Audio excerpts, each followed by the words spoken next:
this course, you will learn how to create a multi-channel search strategy and identify target companies you would love to work for. The hidden job market. For a long time, the hidden job market was something people talked about a lot. In fact, back in 2013, the Wall Street Journal would say that 80% of jobs are never even advertised.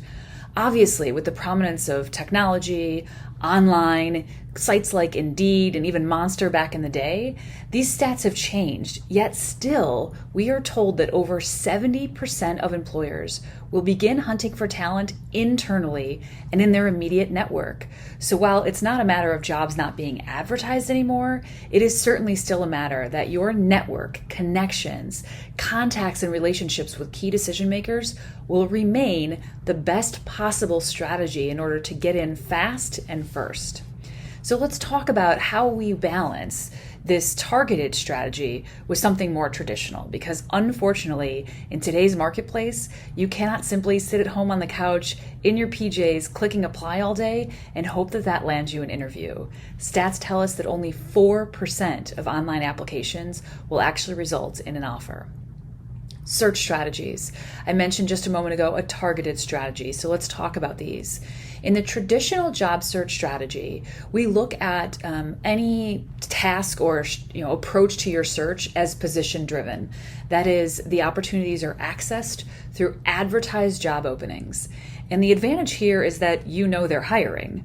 The disadvantage, so does everyone else. Literally tens and thousands of people can see that job advertisement and click apply at the same time that you can. A targeted approach is how we look to balance the traditional. It's not that you shouldn't be applying online to blind openings that you see. It's that you also want to have a balanced approach that is more targeted. A targeted approach is company driven.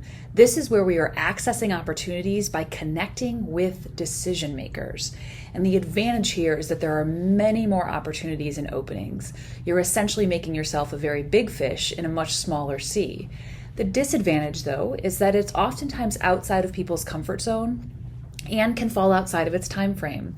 Take a scenario wherein I have decided to target ABC company. I begin to build some existing relationships, and that lends itself to new relationships that I'm cultivating to ultimately get to the head of a department or one of the key decision makers within the organization.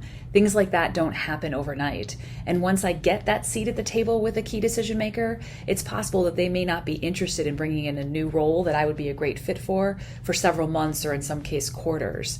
So again, there's a bit more putting yourself out there, vulnerability with the networking, and certainly sometimes can fall outside of the time frame.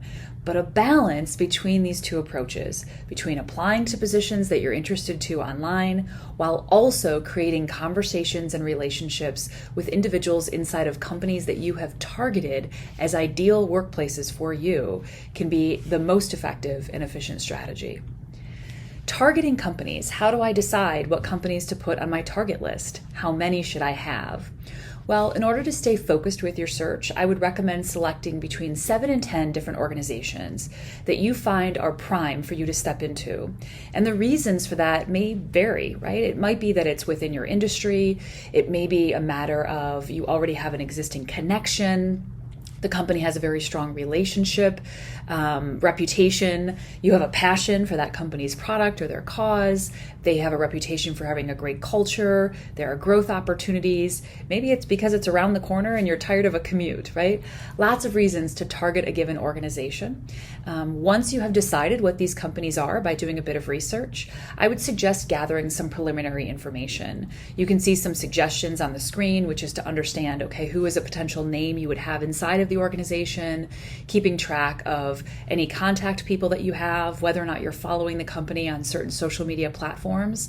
And certainly while you're doing your research, if a particular need of the company comes forward, let's say you're finding out they're about to move into a merger acquisition, or perhaps they have recently reduced their staff, and that's something you have a lot of experience with, certainly make some notes as to your potential return on investment to that company so that you can share those in upcoming conversations and interviews.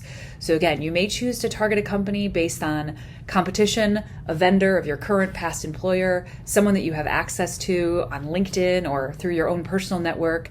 All of those reasons could lead you to your 5 to 7 targets, but selecting those and really focusing in on creating some of those relationships is the best possible approach. For the traditional strategy, obviously using some of our most popular job search engines like LinkedIn, Indeed. There's also some specialty sites if you're interested in only nonprofit opportunities, or perhaps you have a specialty in international organizations, lots of different opportunities there. The suggestion here would be that you certainly keep track of all of the applications you have submitted. You should be using the same resume for all, but keep track of which resume has been submitted, and then that will allow you in an organized fashion to follow up on those particular applications. Know that there are, again, specialty sites across the board. And with the pandemic that came forward here in 2020, we're seeing a lot more of those specialty sites dedicated to gig employment opportunities as well as remote opportunities. So be sure to check those out as well. Thank you so much for joining us. Visit our blog to access the Learning Library and more free downloads.